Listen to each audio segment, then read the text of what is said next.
Praise lord, హల్లెలూయా. దేవుని నామానికి స్తోత్రాలు. మీ అందరికీ నా వందనాలు తెలియజేస్తున్నాను. ఈ దినం కొరకు దేవుడు సిద్ధపరిచినటువంటి మాటలు. ప్రియ సహోదరి సహోదరుడా, క్రీస్తుని ఎరిగినటువంటి నీవు, ప్రతి ఆదివారం క్రమం తప్పకుండా మందిరానికి వెళుతున్నటువంటి నీవు, ప్రతిదినం క్రమం తప్పకుండా ప్రార్థిస్తున్నటువంటి నీవు, క్రీస్తును పోలి నీవు నడుచుకొనగలుగుతున్నావా? నీ జీవితంలో వాక్యానుసారంగా నీ జీవితం ఉంచుకోగలుగుతున్నావా? అటు రీతిగా నీ జీవితం లేనట్లయితే ఈ యొక్క ఉదయకాల సమయంలో పరిశుద్ధాత్మ దేవుడు నీతోనే మాట్లాడుతున్నారు.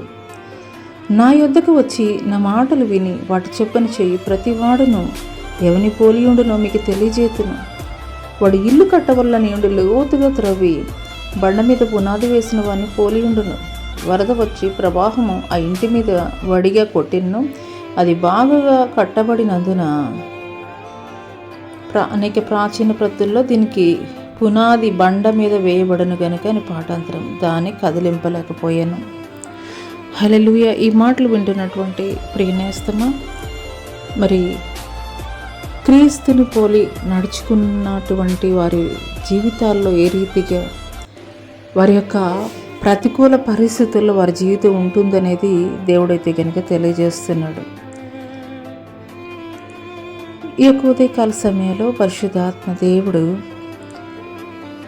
ఆయన్ని నమ్మినటువంటి వారు, ఆయన పోలి నడుచుకున్నటువంటి వారు, ఆయన మాటల ప్రకారము వారి జీవితాలని కట్టుకునేటువంటి వారి జీవితాలు ఏ రీతిగా ఉంటున్నాయి అనేటువంటి విషయం అయితే తెలియజేస్తున్నాడు.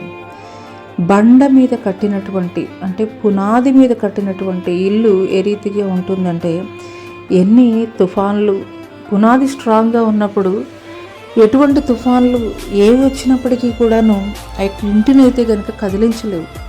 కానీ ఇసుక మీద కట్టినటువంటి ఇల్లు ఒక గాలివాన వచ్చినప్పుడు అది కూలిపోయేటువంటి పరిస్థితిగా ఉంటుంది. అదే రీతిగా నీవు దేవుణ్ణి ఎరిగి ఉండడం మాత్రమే కాదు, మరి దేవుని ద్వారా మేలు పొందుకోవడం మాత్రమే కాదు, మరి క్రమం తప్పకుండా ప్రార్థన చేయడం, క్రమం తప్పకుండా మందిరానికి వెళ్ళడం మాత్రమే కాదు, వీటన్నిటికంటే కూడాను ముఖ్యమైనటువంటి విషయం ఏంటంటే క్రీస్తును పోలి నడుచుకోవడం, క్రీస్తు యొక్క గుణగణాలను కలిగి ఉండడం.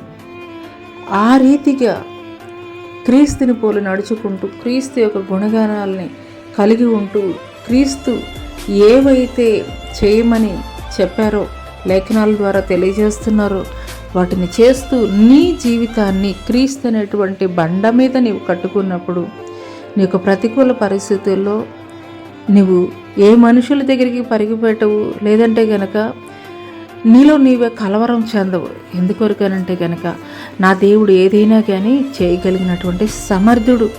ఒకవేళ పరిస్థితులు ప్రతికూలంగా ఉండవచ్చు, కానీ ఆ పరిస్థితుల్లో కూడా దేవుడు నన్ను నిలబెట్టగలిగినటువంటి సమర్థుడు అనేటువంటి దృఢమైనటువంటి విశ్వాసాన్ని అయితే కనుక నీవు కలిగి ఉంటావు. ఎప్పుడు అంటే క్రీస్తు అనే బండ మీద నీ యొక్క ఇంటిని నీవు కట్టుకున్నప్పుడు.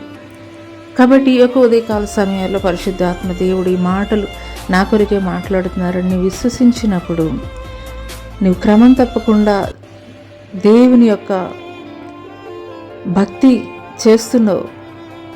అది దేవుడు మెచ్చుకుంటాడు. కానీ అంతకన్నా శ్రేష్టము, లేదంటే అతి ముఖ్యంగా చేయవలసినటువంటి పని ఏంటి అని అంటే గనక ఆయన పోలి నడుచుకోవడం, క్రీస్తు అనే బండ మీద నీ యొక్క జీవితాన్ని కట్టుకోవడం.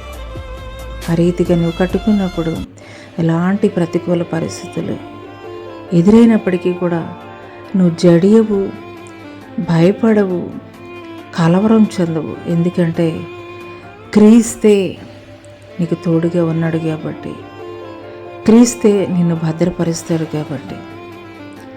మరి అటువంటి భద్రత నేను కూడా పొందుకోవాలనుకున్నప్పుడు నిశ్చయముగా ఆయన పోలికలు, ఆయన సారూప్యంలో ఆయన యొక్క గుణగణాలని కలిగి ఉండవని దేవాది దేవుడు తెలియజేస్తున్నాడు.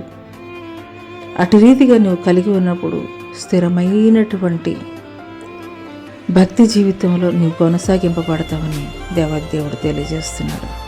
అటి కృప దేవునికి దయచేయను గాక. ఆమెన్.